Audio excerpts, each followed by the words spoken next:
Transferta e së shtunës me Kurbinasit do të jetë e veçantë për kapitenin aktual të Vllaznisë, Ndriçim Shtëbina. Ai pritet të jetë në fusht si titullar dhe sapo të prek tapetin e gjelbër të stadiumit të Laçit, do të regjistrojë ndeshjen numër 200 në kampionat me ekipin shkodran. Por numri 10 i kuqebluve në këtë takim do të kërkojë të arrijë edhe një tjetër shifër jubilare, të shënoj golin e 30 në kampionat. I kemi fjalën vetëm për Vllaznin sepse në karrierën e tij ka luajtur edhe 14 ndeshje me Skënderbeun dhe ka shënuar një gol në sezonin 2007-2008.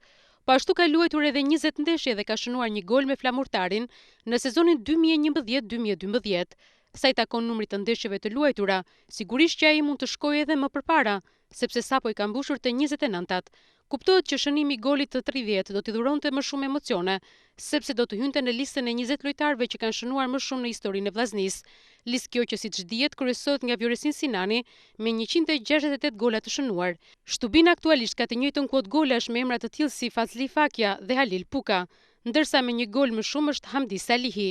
Jo më kot ai tashmë ka një dëshirë të madhe për të shënuar që nesër këtë gol të shumëpritur.